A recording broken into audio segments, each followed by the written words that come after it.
Alien mother leaves her starving baby on a human's doorstep, but he opens his heart to them both, asterisk. The wind howled through the skeletal buildings like a living thing, shrieking down empty alleys and clawing against boarded windows. Snow fell in frantic spirals, blanketing the cracked concrete and rusted street signs in a thick, merciless white. Street lamps flickered weakly under the weight of ice, casting halos of dim yellow across the slush-covered pavement. It was the kind of night where the world seemed abandoned, where even the desperate had long since sought shelter or succumbed to the cold. Inside, a narrow row house on the edge of the district, Daniel Carter stirred his cup of instant soup with a spoon that rattled against ceramic. The microwave had long since stopped beeping, but he hadn't touched his dinner. The warmth of the kitchen was artificial and shallow, the space too quiet, too still, the kind of silence that pressed in on a man. He rubbed a hand over his stubbled jaw and watched the frost creep along the corners of the window pane, listening to the wind batter the walls like a beast kept at bay. Then came the knock. 3 quick, hollow strikes on the front door. Not loud, but sharp, urgent. Daniel's brow furrowed. No one came knocking this late, not in this part of the city, especially not in this weather. His neighbors weren't friendly, and his circle of acquaintances was non-existent by design. He sat still, debating whether to pretend he hadn't heard it. But something about the sound, it hadn't been a fist pounding in anger. It had been ... desperate. Cautiously, Daniel rose and crossed the small living room to the door. His hand hovered over the handle. The second knock didn't come. Only the silence beyond, heavy and waiting. He opened the door.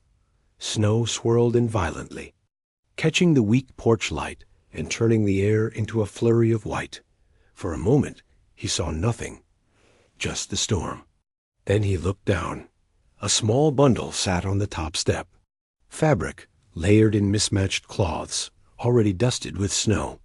It moved. Daniel's heart hitched.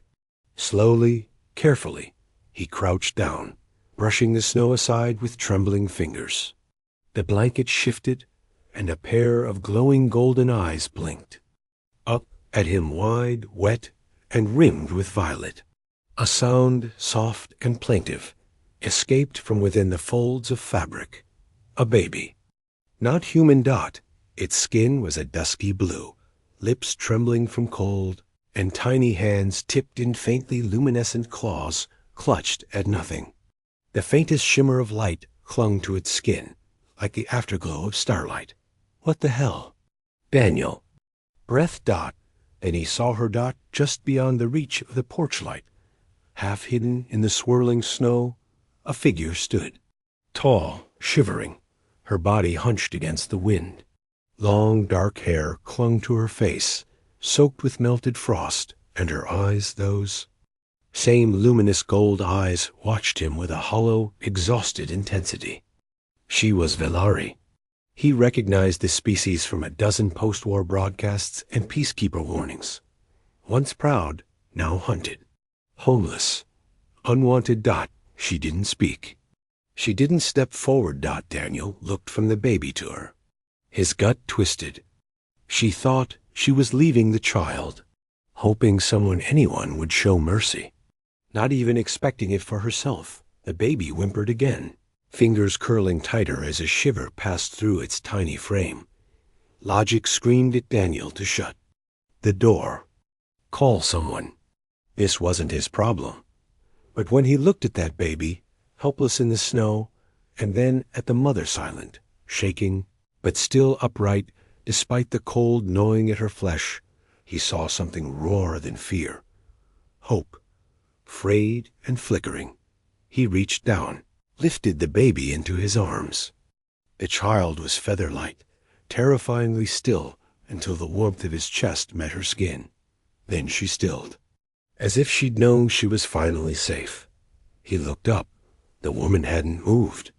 If anything, she braced herself for rejection. Jesus. Christ, he muttered. He stepped back, voice rougher than he intended. Get in here. Both of you. She flinched. Come on, he added, softer this time. For a long second, she didn't move. Then, slowly, cautiously, she stepped into the light. She walked like someone unsure of her right to exist. Daniel held the door, watching her pass. She paused at the threshold, eyes flickering between him and the child in his arms. Only then did she cross into his home. He shut the door behind her, sealing out the storm.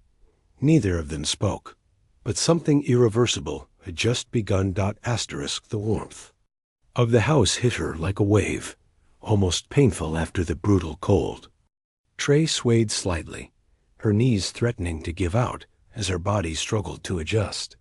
Daniel noticed the way she gripped the wall to steady herself, her arms wrapped tightly around her torso, her clothes soaked through and clinging to her frame. Her skin, a blue so pale it bordered on gray, told him all he needed to know about how close to collapse she was. He guided her wordlessly into the living room. The baby stirred in his arms, a soft chirp escaping her lips, part velari, coo, part instinctive cry. Daniel looked down and found her eyes open again, watching him with a startling clarity for something so small. She didn't cry. She just breathed, small and steady, nestled against his chest like she belonged there. The mother stood in the center of the room, uncertain. Her eyes scanned the space-shabby furniture, old heating vents, the flickering glow of a single overhead bulb, but she didn't seem to see any of it. Her golden gaze was focused solely on the baby. Her arms twitched, empty now, and Daniel realized she didn't know if she was allowed to reach for her. You should sit, he said, breaking the silence. He nodded toward the couch. You're gonna fall over. Trey hesitated, eyes flicking. To his face, then to the baby. She needs to eat, she said, her voice barely a whisper hoarse, cracked, like it hurt to speak. Daniel nodded. You first. That startled her. Her lips parted slightly, as if confused. She hadn't expected kindness. She hadn't even expected to be let in. He could see it in the way her jaw clenched, in the way her eyes darted toward the door. But she didn't run. Instead, she lowered herself onto the edge of the couch, slow and stiff, like someone afraid they'd be punished for leaving a mark. Daniel handed her the baby, careful, cradling the child for a moment, longer before Trey took her with trembling arms. The moment Ravi was against her chest, something in Trey's posture changed. She curled around the baby protectively, breathing in her scent, murmuring soft, melodic syllables in Valari. It wasn't language. It was music. Daniel stood back, watching as her fingers brushed over the infant's cheeks, her face a mask of exhaustion and something else, something primal. Relief, maybe. Or guilt. Then Trey shifted slightly, turning her body away from him. She fumbled with the front of her soaked tunic, trying to cover herself even as she prepared to feed the child. Daniel blinked, realizing what was happening a moment too late. Oh, right. He turned away, rubbing the back of his neck awkwardly. I'll get some food. He fled into the kitchen, the warm floorboards creaking under his boots. He wasn't a cook, never had been. Most nights it was canned stew or boxed noodles. But he moved quickly, pulling a dented pot from the cupboard and a can of soup from the pantry. Something hot, something immediate. It was all he could. Behind him, the house was silent, except for the faint sound of the baby nursing and Trey's quiet, rhythmic breathing. It grounded the space, made it feel lived in. He stirred the soup and waited. When it was ready, he poured it into a chipped ceramic bowl and grabbed a half loaf of bread from the counter stale, but edible. Back in the living room, Trey sat more upright now, though her posture remained guarded. The baby had fallen asleep in her arms, one tiny hand clutching a fold of her mother's tunic. Daniel set the bowl and bread on the low table in front of her. Here, he said. It's not much, but it's warm. She didn't move at first, just stared at the food. Then, slowly, she reached out and tore a piece of bread. When she put it to her lips and took a bite, her eyes closed. Her expression didn't change, but Daniel saw the tremble in her jaw, the way her throat worked as she swallowed. She didn't speak. She didn't thank him. But she ate. He sat across from her, watching her without staring, letting the quiet settle between them. There were questions burning in his chest. Where had she come from? How long had she been out there? Why? Had no one helped her before? But none of them felt right to ask Dot. Instead, he waited and watched as color returned slowly to her skin, as her shoulders, tight and coiled with weeks of fear, began to sink lower. Finally, after the last of the soup was gone, she looked up at him. Her eyes were tired, hollow, but not empty. My name is Trey, she said softly. Daniel nodded. Daniel.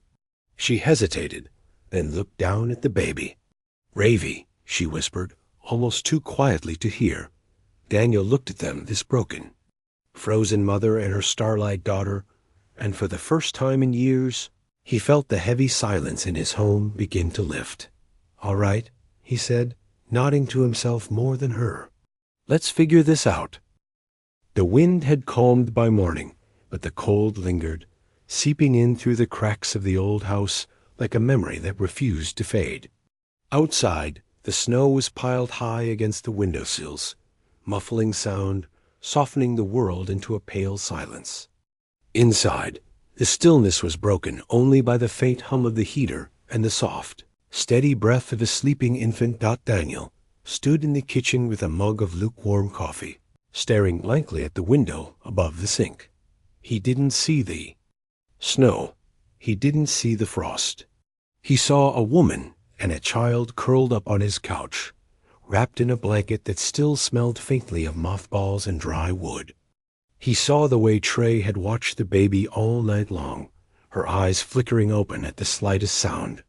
He saw the way her shoulders never really relaxed, even in sleep. She hadn't run. He'd half expected her to be gone by the time he woke.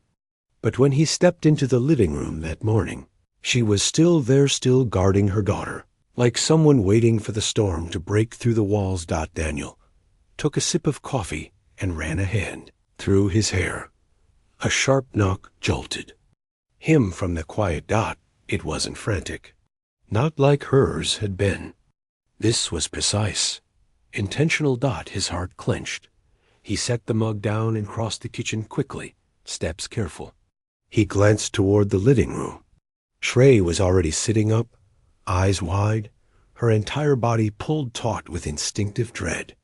Ravy stirred in her arms, whining softly. Go to the back room, Daniel said quietly. Now. Trey hesitated for only a moment before nodding. She clutched Ravy tightly and vanished down the hallway, her bare feet silent on the floorboards. Daniel waited until he heard the quiet click of the door closing behind her before stepping toward the front of the house. The knock came again. 3 firm raps, measured, confident. He looked through the peephole. 2 men stood on his porch. They weren't in uniform, but everything about them screamed official. The older one had a buzz cut and a face carved from stone, military or ex-police, Daniel guessed. The younger one beside him was leaner, twitchier, eyes constantly scanning the street. Daniel opened the door just a crack and stepped into the frame. Can I help you? He asked, keeping his tone neutral. The older man didn't waste time. You? Carter? Daniel didn't answer. Who's asking? The younger one smirked. We're looking for someone. Velari woman. Traveling with an infant. Seen anything like that around here? Daniel shrugged, arms crossed, posture casual. Velari don't come around here. Not exactly the welcoming committee. You might have noticed. The older man's eyes narrowed. She's been seen. Cold weather, small kid. We've got reason to believe she's in this sector. Daniel let out a dry laugh. Look around. This place barely has enough heat for me. You think someone like that would last 10 minutes out there? The younger man leaned sideways, trying to peer past him into the house. Funny, he said. You've got an extra set of footprints out front. Daniel's expression didn't change. Snow drifts, he said evenly. Wind plays tricks. The two men exchanged a glance. The younger one shifted, and Daniel caught the glint of something metallic tucked near his belt. Not visible, unless you were looking for it. Not a friendly visit. The older man stepped forward. Look, he said. We're not here to make trouble, but if you're harboring her, it's a federal offense. Aiding an unregistered alien refugee? That's serious time. If she's here, best you come clean. Daniel's jaw tightened. He held the door firm. No one's here but me, he said. And unless you've got a warrant, I suggest you get off my porch. There was a beat of silence. A long, thin moment. Of calculation, Dot. Then the older man nodded once. If you see anything, he said, voice low, you'll let us know. Sure, Daniel said, and shut the door in their faces. He stood there for a moment, breathing through his nose. He listened to the crunch of boots on snow as the men retreated down the walkway, their silhouettes disappearing beyond the frost-covered window. Only when he was sure they were gone did he move. Trey was already there, standing in the hallway, half in shadow, eyes sharp and watching. He hadn't heard her come back. They will return, she said quietly. Daniel nodded. I know. She swallowed hard, voice hoarse. If they find me, they'll take her. His hands clenched at his sides. He didn't ask what would happen. He didn't need to. They won't find you, he said. I won't let them. Trey stared at him like she wasn't sure whether to believe him. Like no one had ever said that and meant it before. But he meant it. He meant every word.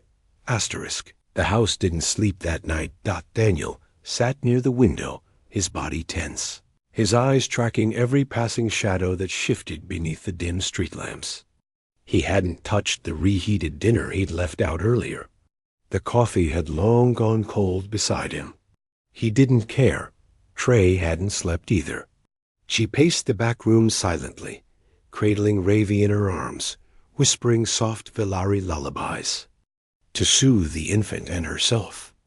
Every time the floor creaked or the wind brushed too hard against the siding, her body snapped rigid, her golden eyes darting toward the door like a hunted animal.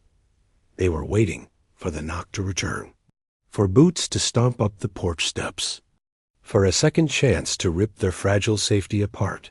But morning came, and with it, a bitter clarity. We have to go, Trey said simply. Daniel expected it. Still, the words hit like a punch to the ribs. She was seated on the edge of the bed in the spare room, Ravi dozing in her lap. She didn't look at him when she said it.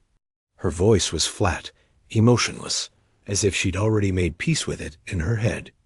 She hadn't, he could see that, in the way her hands trembled as she stroked the baby's hair. Daniel leaned against the doorway, arms crossed. Where? Trey's lips parted slightly. She hesitated. I don't know, she admitted. But we cannot stay. If they come again, they will. He didn't sugarcoat it. They always do. If they think you're here, they'll come back with more than questions. Trey nodded, slow, resigned. She rocked Ravi slightly as she stirred. There are safe places. For Velari. Not here, but further out. Colonies, smugglers, some still honor old debts.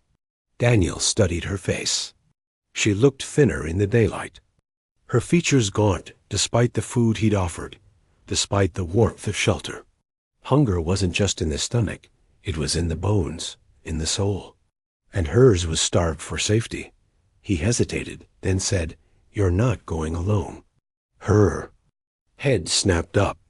Daniel, you think I'm letting you walk out into that frozen hell with a baby and a target on your back? He cut in. You won't make it 10 blocks before someone spots you. And you know it. I didn't expect you to come with us, she said softly. Didn't say I would, he replied. Said I am. Big difference.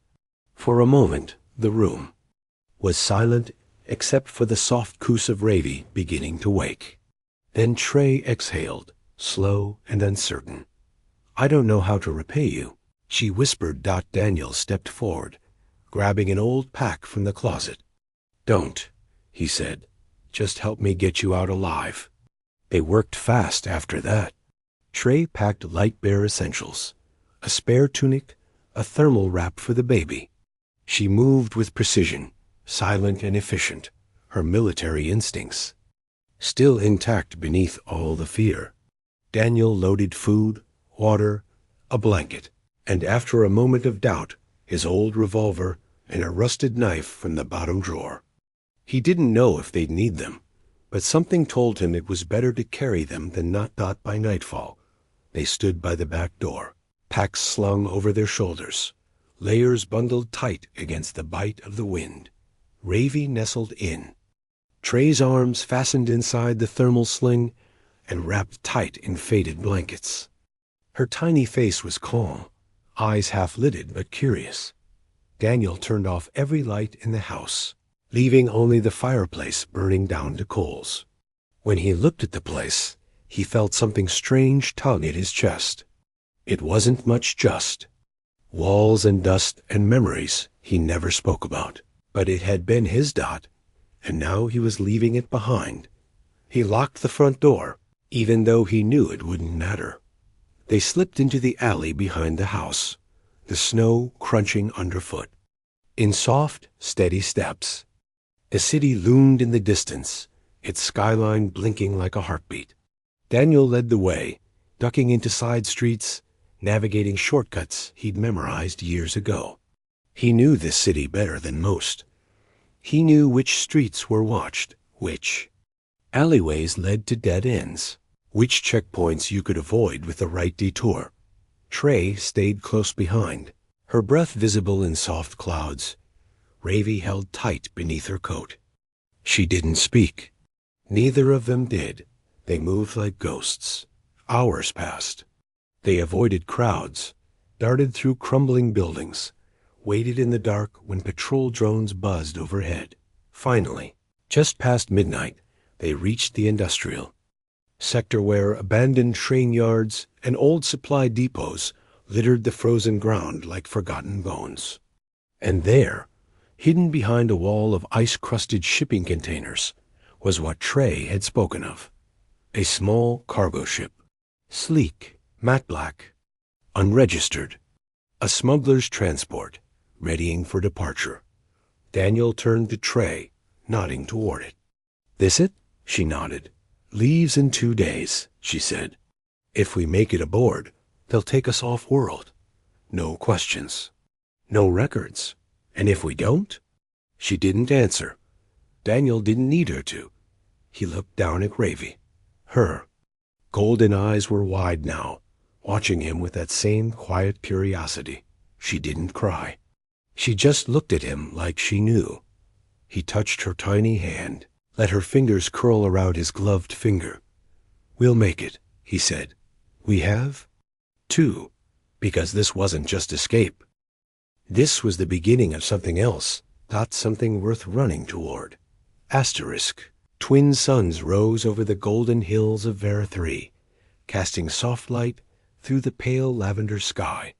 A breeze drifted across the tall grass, carrying the scent of wildflowers and clean river water. The air was warm, real warmth, not the synthetic buzz of an old heater fighting the frost. Birds sang unfamiliar melodies in the trees, and the ground no longer crunched underfoot like brittle glass. Daniel Carter stood barefoot on the wooden deck of a modest home nestled near the river's edge. He held a steaming mug in one hand, staring out at the horizon as the wind tousled his graying hair. His body still ached from old injuries and sleepless nights. But here, the ache felt distant. Muted behind him, laughter rang out, a sound he still wasn't used to. Not in his house. Trey sat on a blanket spread across the grass, just a few meters away. Her long dark hair braided loosely down her back. Skin had regained its color deep and vibrant blue, rich like dusk, and her golden eyes shimmered with something he hadn't seen in them before. Peace. She looked lighter. Not in the physical sense, though she'd grown stronger, but in her movements, her voice, her gaze. As if, for the first time in years, she wasn't carrying the weight of the world on her shoulders. Ravi squealed with delight as she crawled toward a patch of dandelion-like blooms, tiny fists pounding the grass. She'd grown so much in the 6 months since they'd landed. Gone was the gaunt, trembling infant Daniel had lifted from a snowdrift. Now she was healthy, curious, loud. She babbled in 2 languages, laughed without fear, and had a habit of reaching for Daniel the second. She saw him. He didn't mind that, in fact. He lived for it. He set his mug down and stepped off the deck, the wood warm underfoot. As he approached, Ravi spotted him and let out a shrill, joyful chirp of a Lari sound that meant happiness. She scrambled toward him, hands grabbing at tufts of grass, and flung herself into his arms when he knelt. "You're getting heavy." Daniel chuckled, hoisting her up. Ravi babbled something incomprehensible, pressing her cheek to his chest. Her tiny fingers clung to his shirt, like she never wanted to let go. Trey looked up, smiling softly. "She likes you." Daniel smirked. "I am pretty likable." She rolled her eyes, but the amusement lingered. "She thinks you're safe." He didn't know how to respond to that, so he didn't. He just sat beside her, adjusting Ravi in his lap. A baby tugged at his ear, then giggled when he made a face. She remembers none of it, Trey said after a moment, her voice quieter. Now, the snow, the cold, the fear. She was too small. "Good," Daniel murmured. Let her forget it all. Trey didn't respond. Not right away. Then she reached over and rested a hand on Ravi's back, gently stroking the baby's soft hair. She only remembered this. She whispered. The breeze stirred her hair as she spoke, and Daniel found himself watching her, not just her beauty, but the way she'd changed. Or maybe the way she'd revealed herself, once the trauma wasn't choking her every breath. He took a chance and reached for her hand. Her fingers met his halfway, curling gently around his own without hesitation. No words were needed. Not anymore. They'd survived something monstrous. Not just the patrols or the snow or the threats, but the loneliness. The soul-deep belief that no one would ever come for them, ever stay, ever care enough to carry the burden with them. And now, here they were safe, together. A cry from the nearby village broke the quiet children playing, someone calling for lunch, the hum of a market stall opening. Vera 3 wasn't a perfect place, but it was their place now. A settlement of humans and Velari, traders and farmers, exiles and survivors. No patrols. No questions. No judgments. Only future as the suns climbed higher and Ravi nestled in his arms, her small hand resting over his heart. Daniel allowed himself something he hadn't felt in years. Hope. The fragile kind that trembles in the dark, but the kind that rises with the dawn and stays. And for the first time, he didn't wonder what came next. He was already living it. The suns had dipped low behind the hills, washing the sky in molten shades of amber and rose. Soft light spilled over the fields. Outside the house, catching in the tall grass and dancing on the rippling surface of the river nearby. The settlement beyond glowed faintly, lanterns flickering to life, laughter echoing between modest homes, and voices speaking in a mix of human and Velari dialects. It was quiet here, but never empty. That kind of silence the haunted kind belonged to the past. Inside the small home, Ravi slept soundly in her crib, arms flung wide, her breath steady and warm. A patchwork quilt covered her, One Daniel had bartered for at the village market. He hadn't expected to care about things like quilts, or lullabies, or nighttime routines. But here he was. He stood by the open window, the breeze pulling gently. At the curtains.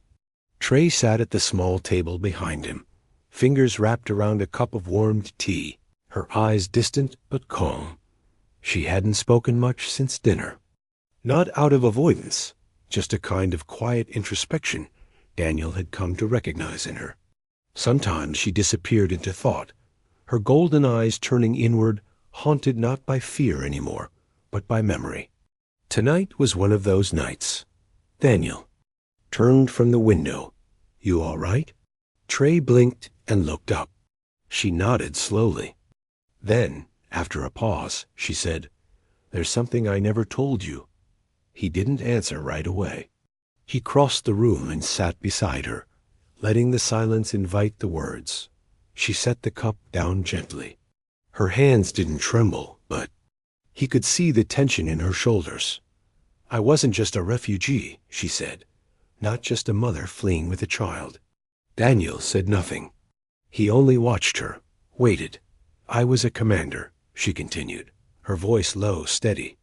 "Second Fleet, Villari Defense Corps. We were the last to leave orbit before the fall." Daniel leaned back slightly, letting the weight of that settle. He'd heard about the Second Fleet in the war reports. The ones that had stayed too long. The ones that fought until there was nothing left to defend. "I thought I was going to die there," Trey said. "I think I wanted to." She turned her eyes toward the window, toward the sky that looked nothing like her homeworld. "But I didn't. I survived, and I carried her with me." Daniel's chest tightened. "Ravi, she's not just my daughter," Trey said. "She's his." Daniel didn't have to ask who. "The High General," he said quietly. Trey nodded. "She doesn't know. And she won't not until she's old enough to decide what it means. Because if word ever got out," her voice faltered, "there are still those who would see her as a symbol, a threat, or a target." Daniel sat in stunned silence. He looked toward the crib. Ravi slept peacefully, one tiny hand curled into a fist against her cheek. "She's the last heir," he said softly. "To a dead fleet, a dead people." Trey's eyes shimmered. Not with tears, those had been spent long ago, but with something deeper.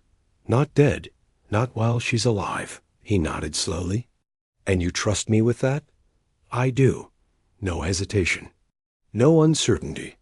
Just truth. Daniel reached across the table and took her hand in his. "Then I won't let anyone take her. Or you. Ever." Trey exhaled, long and slow. The last piece of her armor cracking and falling away. And in its place, trust. Not just a fragile agreement born of necessity, but a real, deliberate bond. Later, they stepped outside together, barefoot in the cool grass. The suns had set, but the sky was lit with Vera's twin moons, casting silver shadows across the land. Trey stood beside Daniel, her hand in his, her head resting lightly on his shoulder. "We could have died that night," she whispered. "In the snow. We didn't, and you could have left us. I didn't." She looked up at him then, golden eyes reflecting the moonlight. Why? Daniel thought about it. About the silence of his house before the knock. About the girl in the snow. The look in Trey's eyes. The baby's fingers curling around his thumb.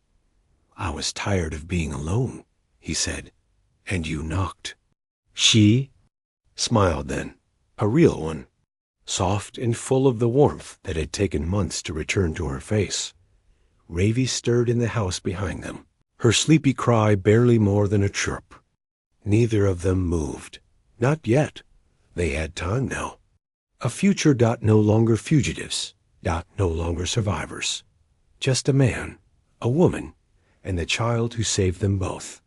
And in the distance, as the wind rolled over the wildflower hills, the stars of a new world blinked into view, silent, watching, bearing witness to the kind of love that doesn't need blood to bind, only choice. And Daniel Carter had made his asterisk.